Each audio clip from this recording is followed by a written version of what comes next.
سارے ثبوت بھی اکٹھے کر لیے اور ایک ایک سے انشاءاللہ تعالی یہ ایک ایک کیفر کردار تک پہنچایا جائے گا۔ اور دراصل گھبراہٹ کیا ہے کہ اتنی مقبولیت جہاں عمران خان صاحب کال دیتے ہیں ہزاروں کی تعداد میں لوگ پہنچ جاتے ہیں اور جلسے ان کے دیکھ کے نا یہ دہل گئے ہیں اور یہ بہانہ لگاتے ہیں بارش ہو گئی ہے جلسے میں۔ اکاڑے کو کیوں نہیں کیے کہ یہ دونوں بہن بھائی کیوں نہیں گئے اکاڑے جلسہ رکھ کے؟ جانا چاہیے تھا ان کو، پہلے انتظار کرتے رہے۔ انتظار کس کا کرتے رہے کہ چلو بارش ہی ہو جائے، وہ انہوں نے سنی گئی۔ اور اس کے بعد اور پھر یہ سارے عدالتوں میں کیسز ہیں اور رائپ ہو چکے ہیں، انشاءاللہ تعالی جلد وہ فیصلے بھی آنے والے ہیں۔ اور جو سب سے بڑا ظلم کیا ہے انہوں نے، مال ٹاؤن میں ہماری ایک ایم پی ہیں 80 سال کی ہے جو ان کی، اور راشدہ جو ہیں، تو وہاں انہوں نے جا کے تو جو اودم مچایا۔ اسی طرح گلبرگ میں علامہ اقبال کی جو بہو ہیں جسٹس ناصرہ جوید اقبال کے گھر کا گیٹ توڑ کر اندر داخل ہوئے۔ ان کو شرم نہیں آتی؟ باپ بیٹا دونوں علامہ اقبال کے جو ہیں یہ شعر پڑھتے ہیں، شرم آنی چاہیے ان کو شعر پڑھنے کی۔ اور اسی طرح شہباز شریف اور یہ ابھی تو دیکھیں یہ راشدہ کو انہوں نے جو مال ٹاؤن میں کیا ہے، ہراساں کیا ہے بیچاری کو۔ وہ پہلے ہی 85 سال کی خاتون ہے ایم پی اے، اور ان کے چھوٹے چھوٹے وہاں ان کے بہو بیٹیاں سارا سب کو جا کے گراؤنڈ میں اکٹھا کر کے تو بڑے بنتے رہے ہیں وہ بلٹ اور دکھاتے رہے ہیں اس کو۔ اور یہ اصل میں یہ ریپیٹ کر رہے ہیں کیونکہ مال ٹاؤن کے جو کیس ہیں ثانیہ مال ٹاؤن میں ان کو سزا نہیں ہوئی بیوروکریسی کو۔ شہباز شریف اور رانا ثناء اللہ یہ تو کیس ہی وہ ہیں مرڈر کیس کے سرگناہ ہیں، اور شہباز شریف اور حمزہ شریف نے جو بندے دیے تھے سب کو پتا ہے، اور جو کمشنر لاہور ہے سب کو پتا کہ یہ وہی آدمی ہے، اس وقت ڈی سی لاہور تھا جس نے سارا آرگنائز کیا تھا، اور اس وقت کمشنر کو بھی چیف سیکرٹری کو بھی۔ انشاءاللہ تعالی یہ پکڑ کے سزا ہوگی۔ تو آپ کا کیا خیال ہے کہ جس کی حاملہ عورت کی بیٹی ساتھ کھڑی تھی اس کے منہ میں انہوں نے گولیاں ماری ہیں، تو وہ اسی طرح رائے گاں جائے گی، اس کی جو چیخ ہے وہ 7ویں آسمان تک پہنچی ہے انشاءاللہ تعالی۔ اب آپ دیکھیں گے آنکھوں کے سامنے ایک ایک ان کے خاندان کا بندہ ذلیل و خوار ہوگا، اور ان کو سمجھ نہیں لگے گی کہ ہمارے ساتھ کیا ہو رہا ہے۔ اور میں یہ سمجھتا ہوں کہ انہوں نے جو کچھ بھی کیا ہے یہ اپنے لیے پورا کیا ہے، یہ اپنے ہاتھ پاؤں کاٹے ہیں، اور ایک ایسی بری مثالیں انہوں نے قائم کی ہیں کہ یہ ٹریڈیشن قائم کر رہے ہیں جہاں ہم نے اسمبلی کے اندر لیجسلیشن کی اور ختم نبوت کے حوالے سے کام کیا، اسی اسمبلی میں انہوں نے توڑ پھوڑ کی رانا مشہود نے اور جتنے یہ گنڈے تھے سارے نون لیگ کے، اور جو کچھ انہوں نے وہاں کیا ہے وہ بھی آپ کے سامنے ہے۔ ایک ایک کا ان سے حساب لیا جائے گا، اور اللہ کے فضل و کرم سے یہ خاص طور پہ پولیس کو اور ان کے لوگوں کو جنہوں نے کیا ہے یہ کیفر کردار تک انشاءاللہ پہنچائیں گے۔ یہ دیر ہو سکتی ہے، دیر نہیں ہو سکتا۔ اب آپ نے کوئی سوال؟ یہ بتائیں، آپ کسٹوڈین آف دی ہاؤس ہیں، 30 تاریخ کا اجلاس ہم نے بلایا ہوا ہے۔ کل رات تقریباً 2 درجن ایم پیز کے گھروں پہ ریڈ ہوئی ہے، ان کے دروازے توڑے گئے۔ اس موقع آج خود کچھ لے سکتے ہیں نوٹس، یا ارکان اسمبلی کی طرف سے بھی استحقاق کا آ گیا، استحقاق کے لیے کہا گیا، تو موجودہ آئی جی کو اور ان لوگوں کو طلب کی؟ بالکل ہم طلب بھی کریں گے، اجلاس بھی بلا رہے ہیں، ہم اجلاس بلا رہے ہیں۔ 30 تاریخ سے پہلے؟ ہاں جی، پہلے اجلاس تو آن ہے نا۔ ایک سیکنڈ، جو شیر کی جتنی زیادہ بڑھ چکی ہے سیاسی باتوں کے اندر، اس خدشے کا اظہار کیا جا رہا ہے کہ اگر کوئی ڈیڈ لاک پیدا ہوتا ہے تو یہ نہ ہو کہ جمہوریت ہی نہیں ہو جاتی۔ آپ کا ایک پاکستان کی سیاست کے اندر ایک بڑا پازیٹو رول رہا ہے ہمیشہ سے، تو ایسے موقع میں عمران خان آپ ہیں تو کوئی میڈیشن کا کوئی کردار آپ ادا کر سکتے ہیں یا اس کے چانسز ہیں؟ ان کو پتہ ہے جو آئے ہیں نا یہ نئے تحفے جو پیش ہوئے ہیں ان کو پتا ہے کس کے ذریعے سے کیا بات کرنی ہے.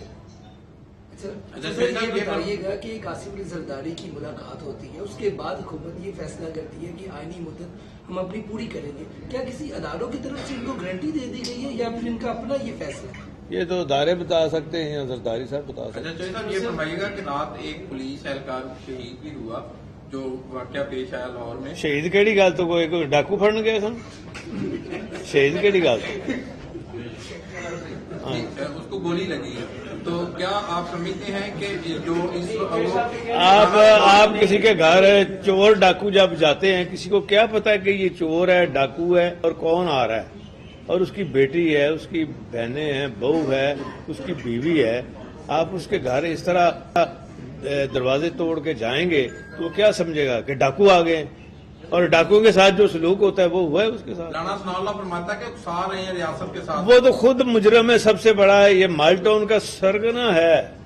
جیسے جو سب ابھی خان صاحب نے جو پریس کانفرنس کی ہے اس میں دوبارہ اسٹیک ہولڈرز جو ہیں ملک کے ان کے حوالے سے بات کی کہ اگر ایسا ہو کہ مطلب تھوڑا بہت جو اسٹیپ بیک خان صاحب کو بھی کرنا پڑے اور یہ تمام تر معاملات کو بیٹھ کے اگر اس کو دیکھیں تو وہ بہتر نہیں ہے. دیکھیں جی خان صاحب کے ساتھ جو کوئی بات کرنے والے ہیں وہ جب بات کریں گے تو پھر انشاءاللہ بات جب کریں گے شروع تو آگے بڑھے گی.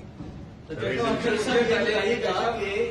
خان صاحب کو تو عدم اعتماد کے ذریعے ہٹایا گیا نا، یہ ایک رائٹ تھا اس وقت کی اپوزیشن کا، انہوں نے نو ٹرسٹ فائل کیا، وہ کامیاب ہو گیا، عمران صاحب چلے گئے، تو بجائے اس کے کہ وہ انتظار کرتے 1.5 سال بعد الیکشن ہو جانے تھے، تو یہ لانگ مارچ کرنے کی اور اس طرح کی پالیٹکس کی کیا ضرورت ہے؟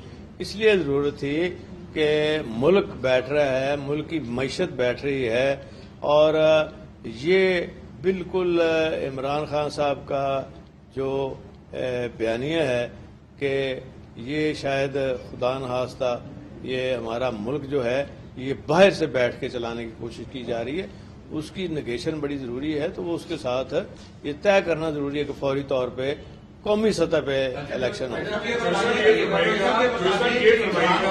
جوئی صاحب یہ فرمائیے گا کہ آپ کی سیاسی بصیرت کیا کہتی ہے، یہ جو پکڑ دکڑ ہو رہی ہے اس سے کیا لانگ مارچ روکا جا سکتا ہے یا کس طرف حالات جا رہے ہیں؟ کیا آپ سمجھتے ہیں حالات خراب کون کر رہے ہیں؟ دیکھیں جی یہ ان کے اندر بڑی کیپیسٹی ہے. جیسے جو پہلا دھرنا ہوا تھا جو جس میں پھر مال ٹاؤن کا جو واقعہ ہے ابھی میں نے آپ کو بتایا ہے، وہاں جو ان کی ہینڈلنگ کی کارکردگی ہے، اور یہ رانا ثناء اللہ تو آن دی فلور آف دی ہاؤس میرے پاس ریکارڈ میں نے اکٹھا کیا ہوا ہے، وہ انشاءاللہ جب عدالت لگے گی دہشت گردی کی تو وہاں دیا جائے گا، جس میں اس نے کہا ہے ہاں جی تو یہ اسٹیٹ ود ان اسٹیٹ بن رہی تھی. بھائی ادھر جو چیک پوسٹیں بھری تھی وہاں ڈاکے پڑ رہے تھے تو شہریوں کے کہنے کے اوپر ہائی کورٹ کے آرڈرز کے اوپر وہ بنے تھے. اچھا چوئی صاحب یہ جو رانا ثناء اللہ کا یہ کہنا ہے چوئی صاحب جو ہے وہ اس احتجاج اس سارے معاملات میں آپ اپنے برسروں کو کیا بولتے ہیں؟ ان کو حکم دے دیا گیا ہے، جو ہی خان صاحب کی کال آئی ہے سب انشاءاللہ وہاں پہنچے. اچھا چوئی صاحب یہ بتائیے گا رانا ثناء اللہ نے یہ کہا، رانا ثناء اللہ نے کہ یہ جو لانگ مارچ روکنے کا اور سختی سے نبڑنے کا فیصلہ کیا گیا ہے یہ تمام یار ایک منٹ سوال کر رہے ہیں تمام اتحادیوں کو آن بورڈ لے کر کیا گیا ہے، تو اس میں تمام اتحادیوں میں چودھری صادق حسین اور طارق بشیر چیمہ بھی شامل ہیں، تو کیا کل کو کوئی اس طرح کا ایڈونچر ہوتا ہے، لاشیں گرتی ہیں تو ان دونوں کے خلاف بھی پرچہ کروائیں گے آپ؟ دیکھیں جی میری بات سنیں، وہ اس کام میں ہے ہی نہیں ہے دونوں، نہ ان کی طبیعت میں ہے یہ ہے، نہ ان کے پارٹی کے منشور میں یہ ہے، اور نہ ہی پارٹی کی طرف سے انہیں کوئی اجازت ہے. تو شجاعت صاحب پارٹی کے صدر ہیں، بالکل سختی کے ساتھ ان کو منع کیا گیا ہے کہ آپ جا کے اپنا اپنا کام کسی کا بھلا کر سکتے ہیں تو وہ کریں. اچھا جیسا صاحب یہ فرمائیے گا، اب سے کچھ دیر پہلے عمران خان صاحب نے جو پریس کانفرنس کی ہے اس میں انہوں نے کہا ہے کہ نیوٹرلز جو ہیں ان کو اپنے اوتھ کا تحفظ کرنا ہے، یعنی انہوں نے ایک مطالبہ کیا ہے کہ اس ساری صورتحال میں نیوٹرلز کو اپنے اوتھ کو ڈیفینڈ کرنا ہے. آپ بھی یہ مطالبہ کر رہے ہیں ان سے نیوٹرل سے کہ وہ اپنے اوتھ کا تحفظ کریں؟ دیکھیں جی خان صاحب نے بڑا ہی سوچ سمجھ کے یہ سارا پلان بنایا ہے، اور ان کے جو اتحادی ہیں اس میں ہم ہیں اور کچھ آزاد لوگ بھی ہیں، بالکل آن بورڈ ہیں. اور وہ جو کہہ رہے ہیں بالکل ٹھیک کہہ رہے ہیں, ہم ان کے ساتھ ہیں. عمران خان کے جتنی ایک ایک کر کے آپ چھوڑ گئے چلو آپ ساتھ کھڑے رہے, آج آپ کو اس فیصلے پہ افسوس ہو گیا. آج ہمیں خوشی ہے کہ اللہ تعالیٰ کا شکر ادا کرتے ہیں. میں نے تو شکرانے کے نفل پڑھے تھے جب یہ فیصلہ ہوا تھا, اور آپ دیکھ لیں اب قوم کو یہ ثابت ہو چکا ہے کہ ہمارا جو فیصلہ وہ صحیح تھا.